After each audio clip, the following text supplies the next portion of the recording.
Now, if you've got your landscape drawn out, like I have, so I'm going to do the same example as the last lesson. Okay, you can begin. Now, ideally, you need clean water at this point. So you need to go and wash your water out. Okay, and I've just applied a little bit of blue paint, and using that clean water, I'm just going to space it out. Okay, now that has given me a very, very light tone. I hope you can see that. Now, if you wanted to make the colour darker, you put the pigment on, okay, and you can see it kind of bleeding. That gives a nice sky texture. So if you wanted to create the illusion of clouds, okay, now I might have a stormier cloud, so I'm just going to use a touch of the coffee,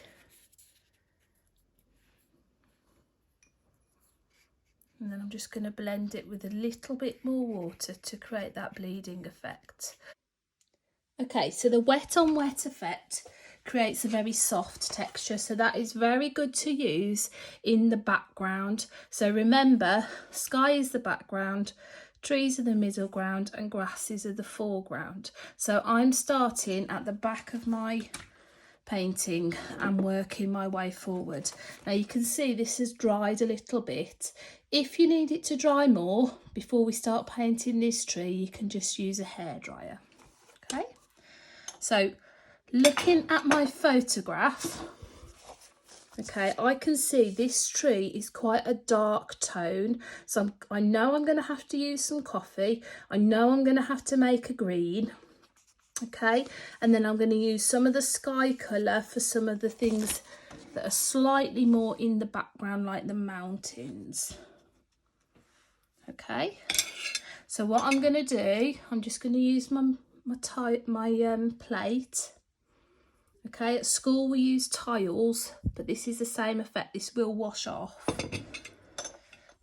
Okay, and I'm just going to mix a touch of coffee in to create that darker tone. Okay, so that's going to represent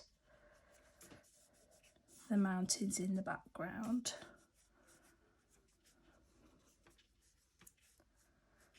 Okay, so again, it would be ideal to let that dry at this point.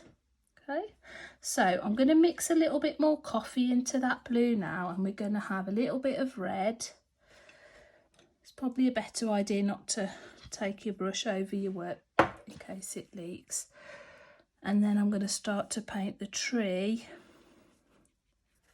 Now I'm going to do a dark background layer in the brown, and then I'm going to build up some green on top. Now, the reason we're looking at Van Gogh is so that we can see how he paints. If artists use a realistic style, it doesn't really show you how they do it. So this would be exactly like how Van Gogh would have painted. You can see I'm kind of moving my brush over the whole piece with this same colour. Okay, and I'm just going to mix up my green.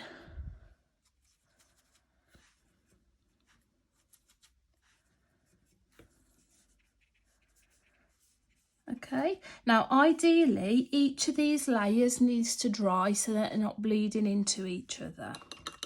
Okay, now I'm not going to paint this whole thing in the demonstration.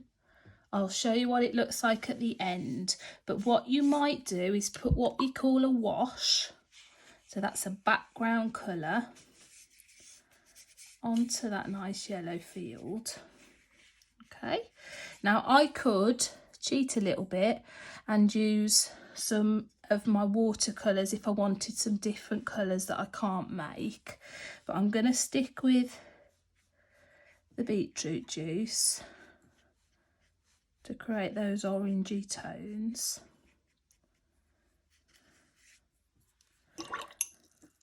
Then I'm going to dry my brush as I come back to the green that's on my tile.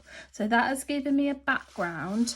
I need to let it dry, and then I'm going to do the technique called wet on dry. So before we had wet on wet. Once that's dried, we're going to do something called wet on dry. So that will give you a much more precise line. Okay, now I'm not going to be able to do it on that painting. I'll show you on here. So this is dry, okay, and I can draw very precise details and really layer that up with different colours. Okay, and this one's fairly dry. Okay, so this is how you build up the detail in your work. So wet paint on a dry paper surface that you have already painted. Now don't forget what we did before when we used our homemade brushes. Okay, this is a really good opportunity to get some of those grasses looking really organic, okay, by not using a paintbrush and by actually building up some different effects like he would have done in the foreground. Okay, now I'm going to give you most of the lesson, and if you need help you need to click on my name and then type me a message and I will try to help you. Okay, we'll come together at the end of the lesson, and then you might want to upload your work onto Edge so that I can see it and I can give you some feedback on how to improve. Okay, so good luck. See what materials you've got. If you've got paints, great, that will help you a lot. Okay.